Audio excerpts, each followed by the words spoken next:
Economic pundits advocate improvement in agriculture and manufacturing sectors to sustain Nigeria's economic growth. I believe we put money where it matters, and we use money or we apply money where it matters, it will help a lot.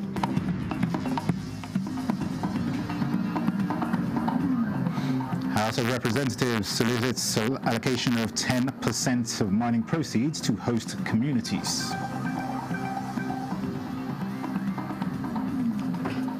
If something like this is done in a community of this nature, that would be proof we should be looking for.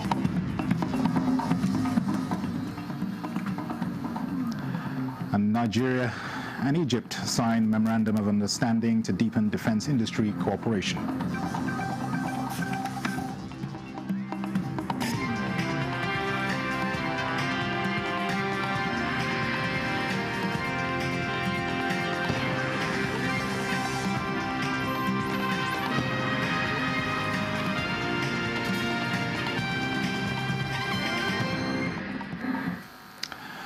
Hello and welcome to the news desk at 6 on Nta News24. We're live in Abuja. I am Dennis Adigunloye.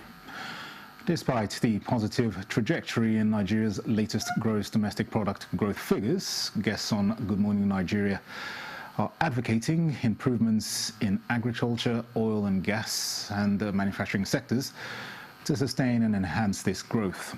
This was while discussing the latest GDP growth figures. Steve Nwakolo reports.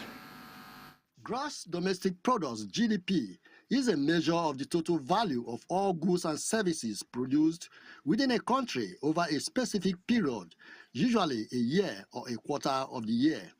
Nigeria's gross domestic products (GDP) grew by 3.19% in the second quarter of 2024, and the growth rate is higher than the 2.51% recorded in the same quarter of 2023, which also surpasses the 2.98% growth from the first quarter of 2024.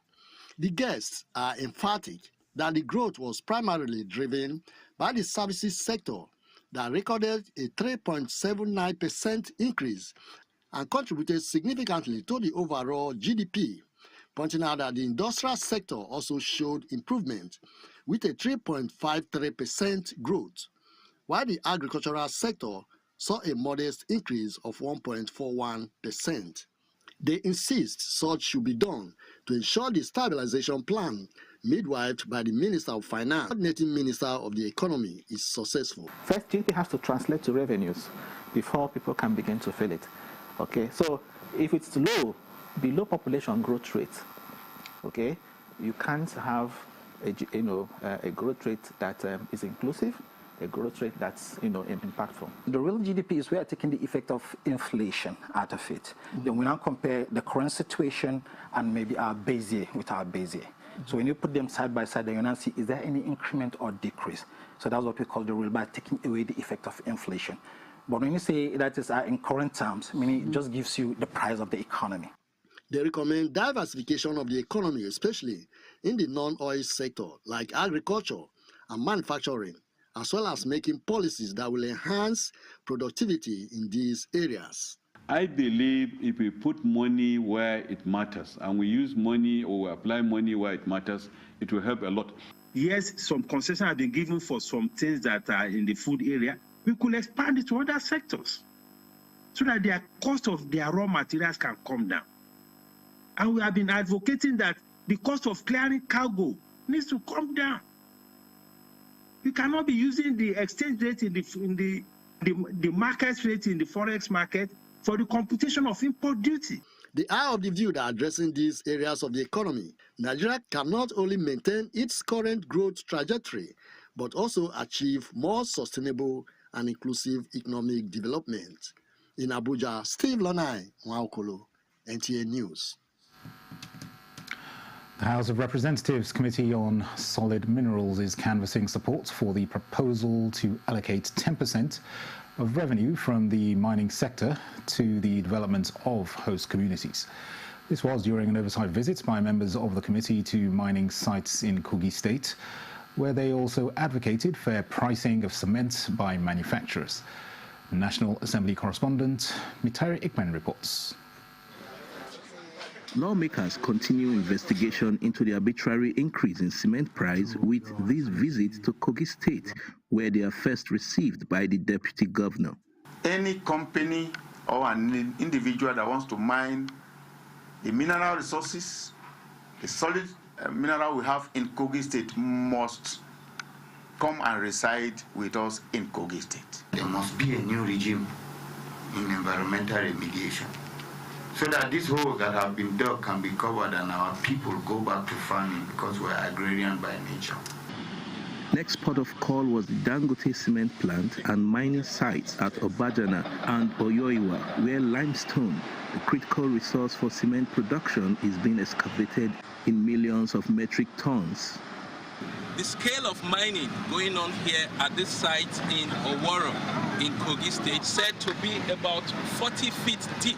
It's one of the reasons why the House Committee on Solid Minerals is concerned about the environmental impact on surrounding communities.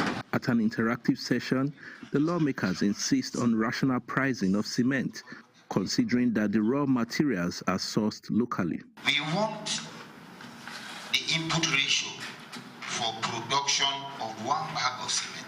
If you are getting the raw materials, all the raw materials in Nigeria, I don't think anything justify that high price of cement. You saw the size of the equipment. A man was looking like a dwarf compared to the tire of it. All mining equipment consume diesel. We don't use electricity. From bulldozers to payloaders to dump trucks, they are consuming diesel. We are probably mine over of this Obajana. If something like this is done in a community of this nature, that would be proof. We shouldn't be looking for a microscope to look at, to see your impact in the community. Give us empowerment, empower the youths. It's enough for them. The committee emphasizes that it is not on a witch hunt, but seeks fair pricing of cement to promote affordable housing for Nigerians. From Obajana in Kogi State, Nta News24, Nta News.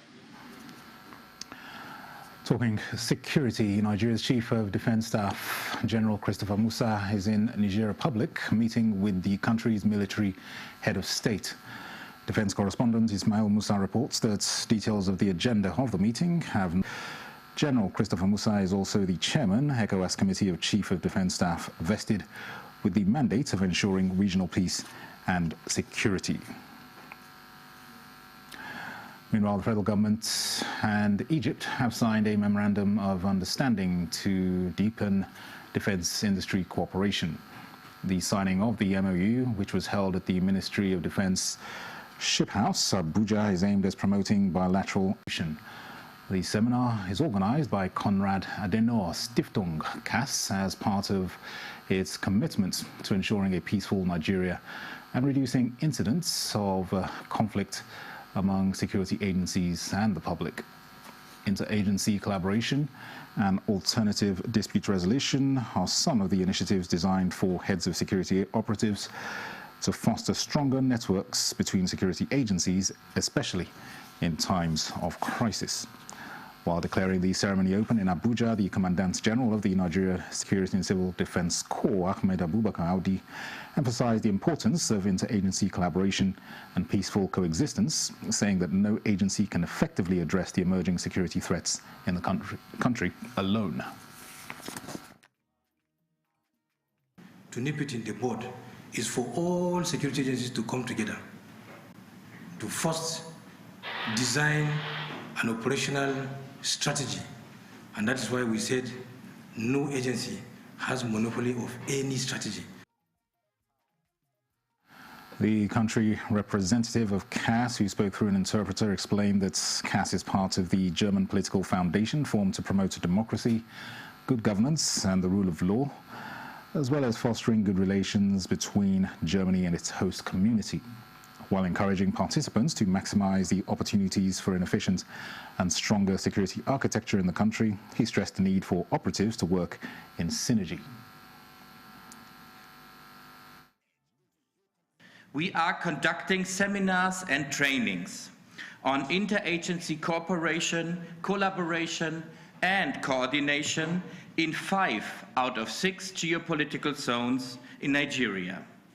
Those programs bring together heads of agencies and officers of 3 select states of every geopolitical zone. This program are held twice a year. So you see how huge the NSCDC and CAS is invested in the topic of interagency cooperation.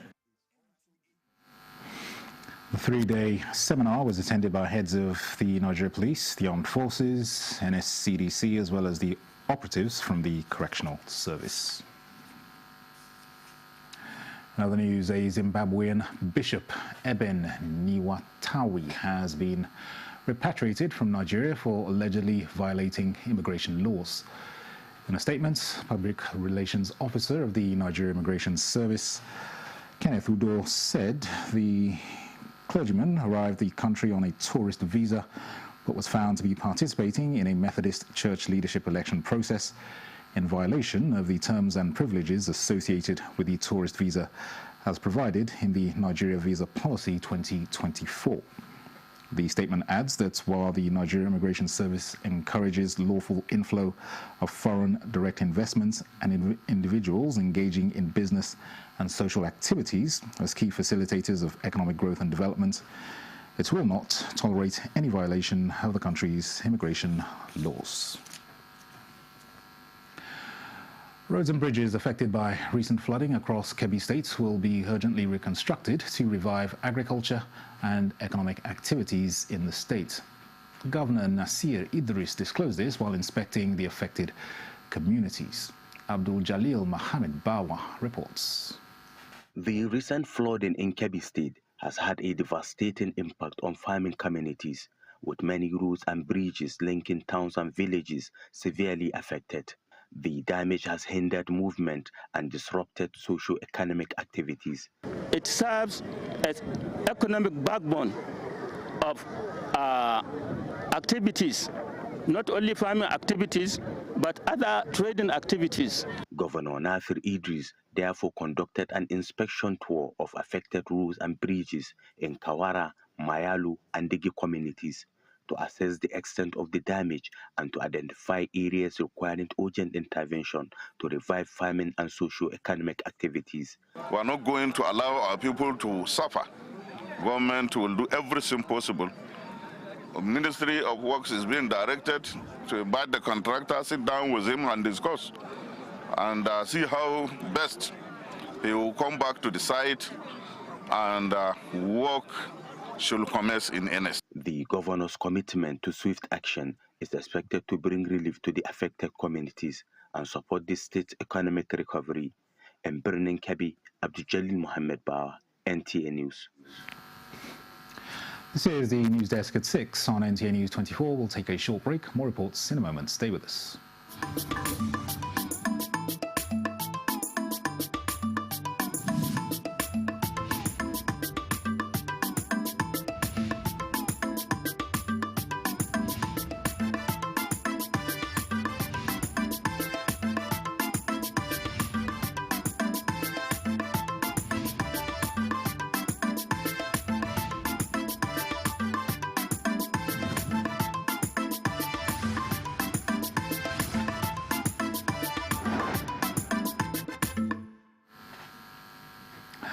Welcome back.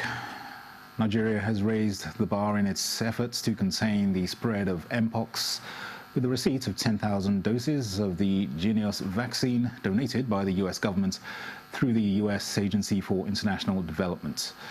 Oluseyi Adeagbo reports from the handover ceremony where the Coordinating Minister of Health and Social Welfare, Professor Mohammed Ali Patti, reaffirmed the government's commitment to safeguarding the health of all Nigerians.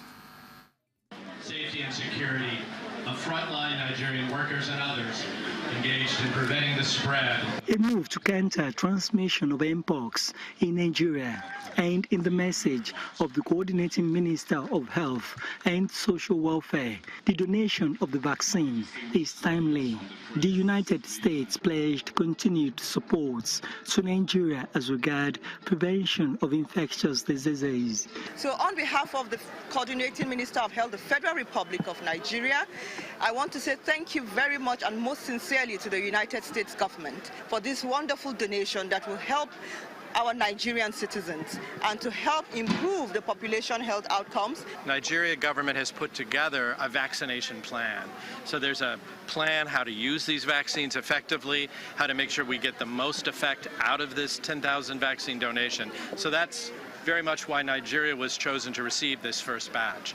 We will continue to work with Nigeria. While the Executive Director, National Primary Healthcare Development Agency, Dr. Mui Aino, speaks on reaching affected areas, especially most vulnerable population, with the vaccine. The country representative of the World Health Organization confirmed the authenticity of the vaccine. We believe our frontline health workers are at particular risk.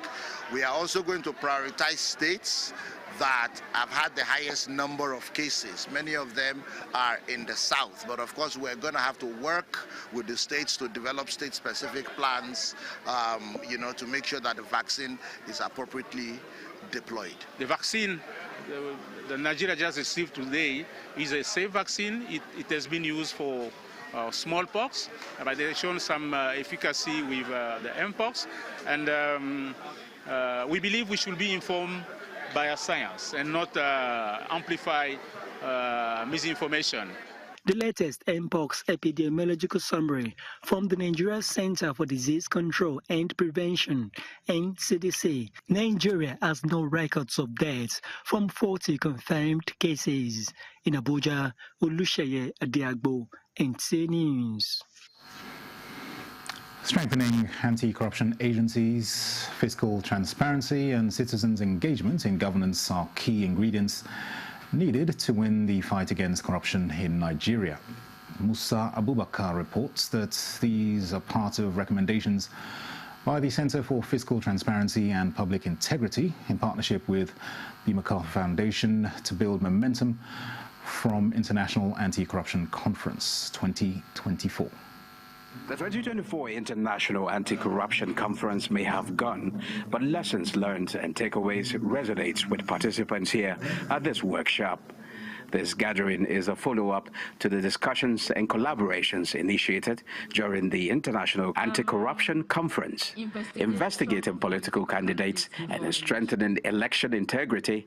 Right of citizens to participate in governance and reporting corruption are some of the major takeaways the center believes can address corruption and improve transparency. Talking about enhancing our public procurement processes to reduce corruption, we're talking about monitoring climate finance, we're talking about electoral integrity, where the people we vote into office has the level of integrity that they should be there. We're talking about reducing illicit financial flows. We're also talking about the level of assets that are stolen from the country and from the continent actually to other jurisdictions to see how we can stem all these things so that we can enhance our democracy. We need to strengthen our constitutional anti-corruption institutions, because you have the Code of Conduct Bureau and Tribunal, you have the Auditor General's Office at all levels. These institutions need to have their capacity strengthened, both in terms of operation and in terms of financial independence. These takeaways reflect ongoing challenges and emerging strategies in the global fight against corruption, emphasizing a multifaceted approach that involves all sectors of the society. In Abuja, I am Musa Abubakar, Nta News. Some electoral matters now, as the River State Independent Electoral Commission sets October 5th for the conduct of local government elections in the state. Stakeholders are scaling up preparations to participate effectively. However, stakeholders expressed worry about the consequences should the election be disrupted through court processes.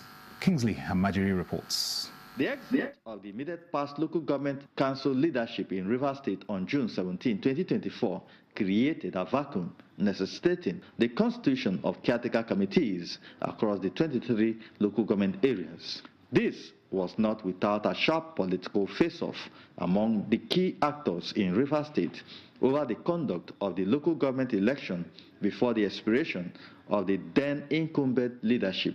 Political parties in Rivers State, under the auspice of IPAC, have unanimously agreed that we will participate in the local government elections.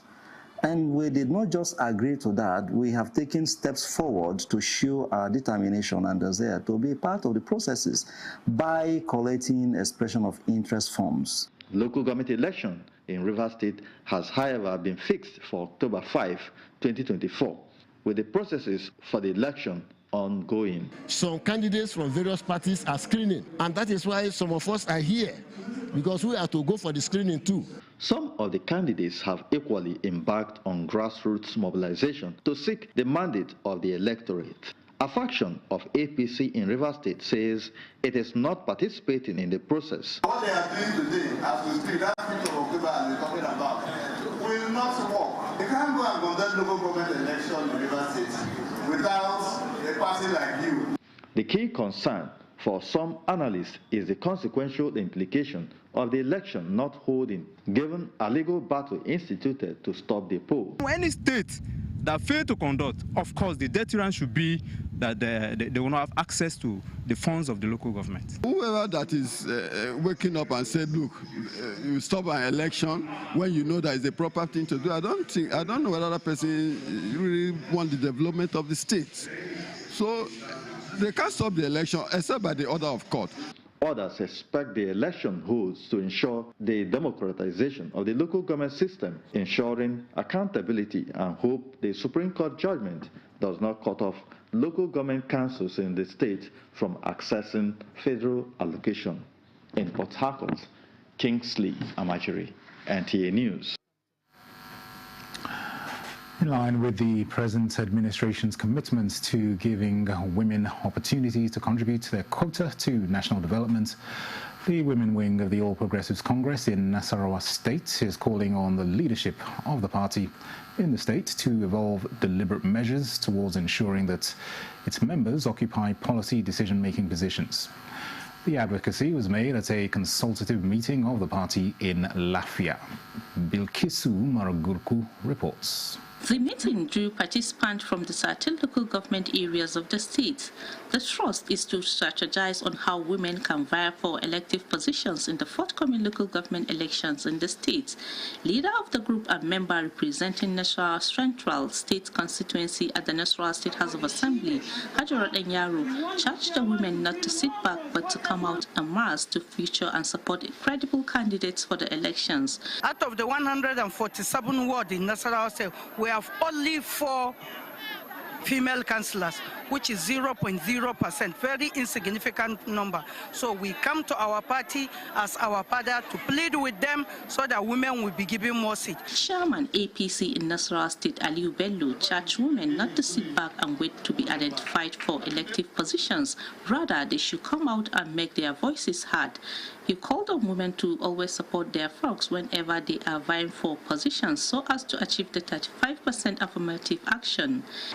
Bringing your request for all the local governments in Nasarawa State to nominate at least a single woman for either deputy or chairman.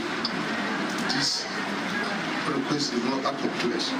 Some of the women in their various contributions commend President Bola Ahmed Tinubu and the leadership of the party for the efforts in tackling the challenges of the country so far. Elections into the certain local government councils in Nasarawa State is expected to be held later this year. In Lafia, Bilkisu Umar Gurku, Nta News.